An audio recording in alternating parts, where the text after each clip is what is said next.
जिसमें 10% सॉल्यूशन आपको सुक्रोज का दिया गया है और 10% ग्लूकोज सॉल्यूशन का फ्रीजिंग पॉइंट कैलकुलेट करना है, जबकि वाटर का फ्रीजिंग पॉइंट यहाँ पर दिया गया है, सुक्रोज और ग्लूकोज का मोलर मास भी आपको दिया गया है। तो इसमें सबसे पहले कॉन्सेप्ट आप ये जानो कि जब कोई प्योर सॉल्वेंट में अगर कोई नॉन वोलेटाइल सॉल्यूट को बच्चा लोग आप डालते हो तो उसका फ्रीजिंग पॉइंट डिक्रीज करता है। ठीक है, ये समझने के लिए किए हैं हम, सवाल नीचे से आंसर से दे रहे हैं। सेकेंड फॉर्मूला यूज करेंगे delta T f is equal to T not minus T f. इसका मतलब कि टी नॉट क्या है, प्योर वाटर का फ्रीजिंग पॉइंट है और ये टी एफ क्या है, सॉल्यूशन का फ्रीजिंग पॉइंट है। ठीक है, तो प्योर सॉल्वेंट में नॉन वोलेटाइल सॉल्यूट डालने से फ्रीजिंग पॉइंट डिक्रीज करेगा, तो हम डेल्टा टी एफ से उसका वैल्यू निकालेंगे। और नेक्स्ट ये आप जानते हो delta T f is equal to के एफ इंटू एम। ठीक है, तो यहाँ पर के एफ क्या है, के एफ है freezing point constant, freezing point constant हमने लिख दिया है।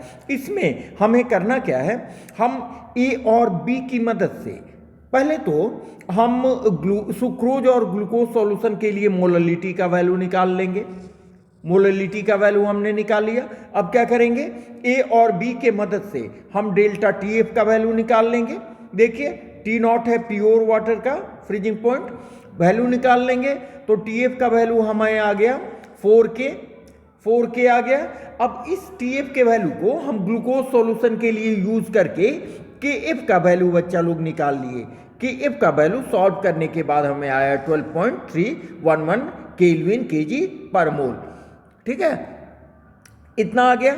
अब क्या करेंगे, ग्लूकोज सॉल्यूशन के लिए फिर से हमने delta T f is equal to के f into m formula use करके यहाँ पर बच्चा लोग हमें के एफ का वैल्यू मालूम हो गया है और ग्लूकोज के लिए मोललिटी हम यहाँ निकाल चुके हैं।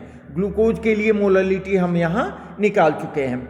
ठीक है, तो क्या करेंगे, यहाँ पर डायरेक्ट हम इसका वैल्यू पुट कर देंगे तो हमें डेल्टा टी एफ का वैल्यू आ जाएगा 7.6 के। ठीक है, अब क्या करेंगे, अब finally freezing point of glucose solution कैसे निकालेंगे, T not minus delta T F. इसमें 273.15 में से 7.6 को माइनस कर देंगे तो 265.55 के हमारा आंसर हो जाएगा। Okay, thank you. मिलते हैं नेक्स्ट वीडियो में, इसका कॉम्प्रिहेंसिव वीडियो भी जरूर देखेंगे। Okay, thank you.